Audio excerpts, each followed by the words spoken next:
Assalamualaikum warahmatullahi wabarakatuh. Kami daripada kumpulan KA37 akan membentangkan projek kami yang bertajuk Kualiti Pencahayaan Semula Jadi di ruang bilik Kolej Kediaman Universiti Tun Hussein Malaysia Pahang. Pengenalan diri. Penyelia kami ialah Puan Aslinda dan kami mempunyai 3 ahli iaitu Nurhanisa, Nurhana Idayu dan saya, Masulina Sajidah. Pengenalan. Pencahayaan semula jadi adalah pencahayaan yang berasal daripada cahaya matahari.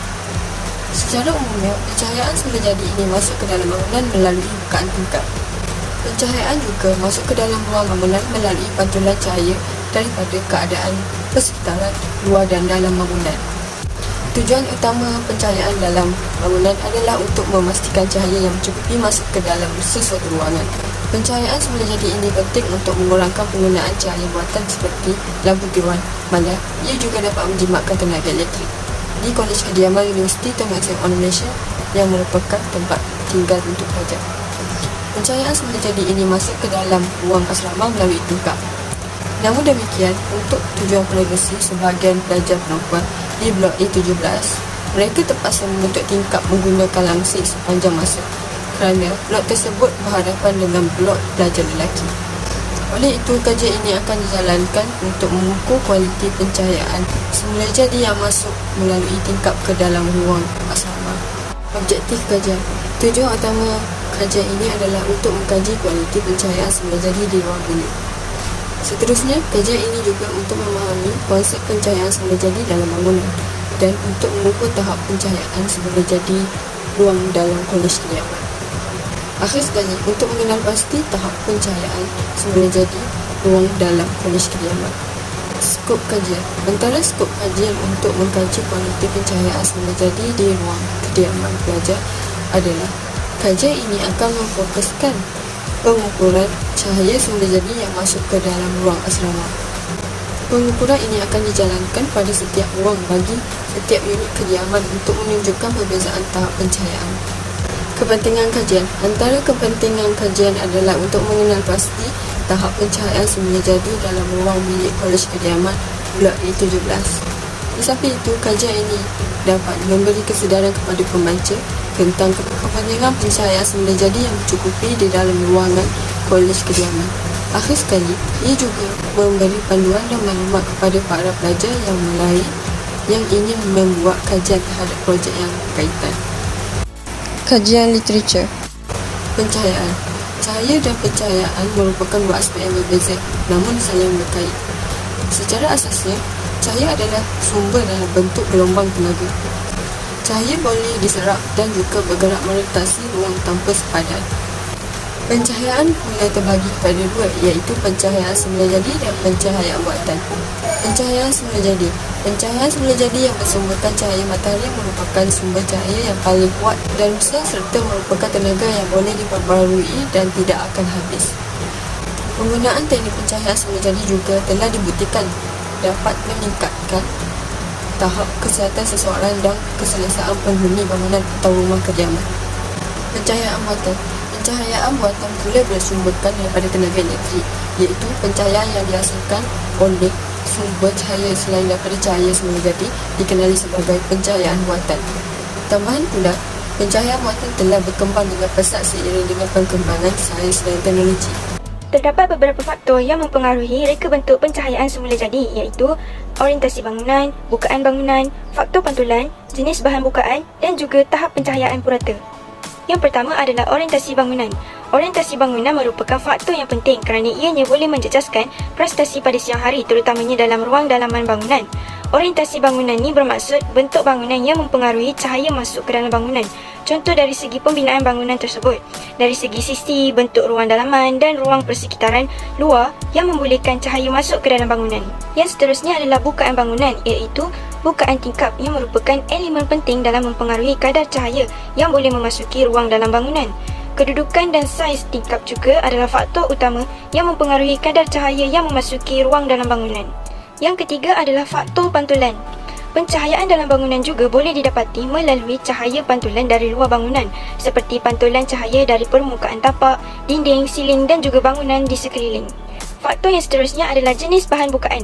Jenis bahan bukaan mempengaruhi prestasi terhadap sumbangan cahaya semula jadi di sesuatu ruangan. Contoh seperti kaca yang pada kebiasaannya digunakan sebagai tingkap dan pintu bangunan. Pemilihan warna kaca, jenis kaca, penambahan lamina dan juga ketebalan kaca perlu diambil kira kerana ianya mempengaruhi pencahayaan yang masuk ke dalam bangunan. Faktor yang terakhir adalah tahap pencahayaan purata.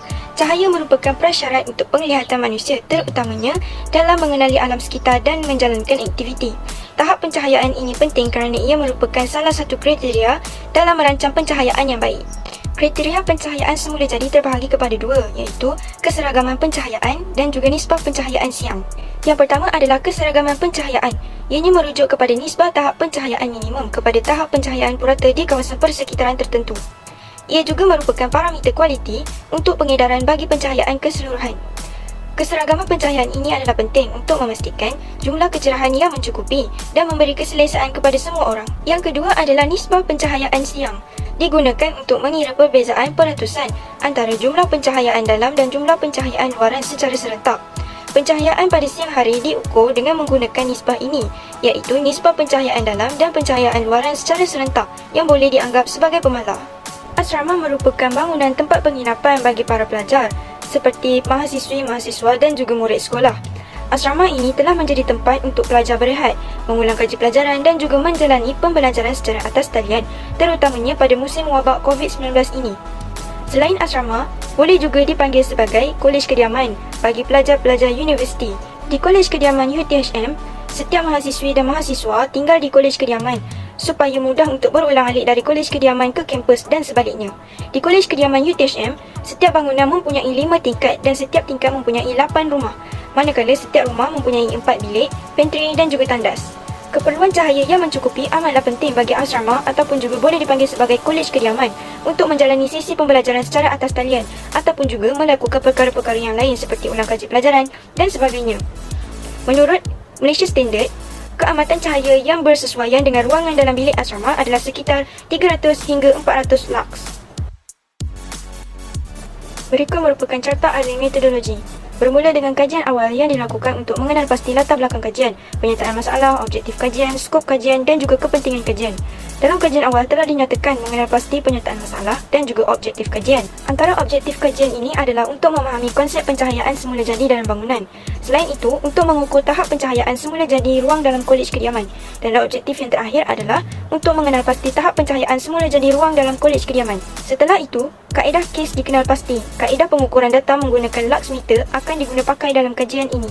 Dan akhir sekali, membuat kesimpulan kajian. Darjah 3.5.1 merupakan pelan lokasi Kolej Kediaman UTHM Pagoh. Blok A17 telah dipilih untuk menjalankan kajian ini. Seterusnya, darjah 3.5.3 ialah pelan aras 4 Blok A17 Kolej Kediaman UTHM Pagoh. Darjah 3.5.4 pula ialah susunan satu unit kediaman kolej. Kaedah pengukuran yang digunakan dalam kajian ini adalah dengan menggunakan lux meter. Setiap data pengukuran yang dibuat akan dicatat. Alat pengukuran mesti digunakan untuk mencerat bagi mendapatkan bacaan intensiti cahaya di dalam ruang rumah. Alat yang sangat penting yang digunakan adalah alat pengukur kadar cahaya iaitu lux meter. Lux meter mendapatkan sumber cahayanya daripada Kalimantan, tungsten dan cahaya siang yang mempunyai jarak pengukuran iaitu 40, 400, 4000, 40,000 dan 400,000 lux yang mempunyai dimensi 133 mm, darab 48 mm, darab 23 mm yang mempunyai berat iaitu 80 gram dan kuasa 2 unit bateri 1.5 volt. Kaedah pengukuran kadar cahaya menggunakan alat pengukur kadar cahaya atau lux meter. Langkah yang pertama, alat dihidupkan dengan menekan power button. Langkah yang kedua, menu dipilih supaya berfungsi untuk mencerap cahaya dengan menekan function button sehingga nilai kadar cahaya dipamerkan. Langkah yang ketiga, lux atau fit CD button ditekan untuk memilih unit cerapan sama ada lux atau fit CD. Seterusnya, pengukuran data. Pemerhatian data dijalankan selama 4 hari secara serentak di 4 lokasi bilik yang berbeza dan pantry sepanjang pukul 9 pagi sehingga 4 petang, serta data terus akan dicatatkan. Antara prosedur untuk kedua-dua penyiasatan iaitu di luar dan di dalam rumah.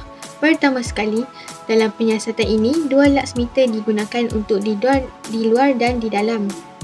Kedua, untuk setiap ruang bacaan akan diambil 3 kali sejam dengan selang 30 minit. Yang ketiga, laksmita pertama diletakkan pada jarak 1.5 meter dari tingkap dan dipasang 1 meter di atas lantai pada tripod serta tirai pada tingkap dibiarkan terdedah. Langkah yang keempat, bilik itu ditangkap menggunakan kamera kanta mata ikan pada pandangan 180 darjah. Langkah yang kelima, laksmita kedua dipasang pada masa yang sama dari tanah pada tripod di luar bangunan yang berhampiran dengan bangunan kajian kes. Langkah yang keenam, laksmita digunakan secara mendatar untuk mengambil bacaan tahap pencahayaan 1.5 meter dari tingkap dan 1 meter dari lantai. Langkah yang terakhir, sebanyak 3 kali sejam bacaan untuk pengukuran tahap pencahayaan direkodkan dengan selang 30 minit antara setiap ruang di dalam rumah.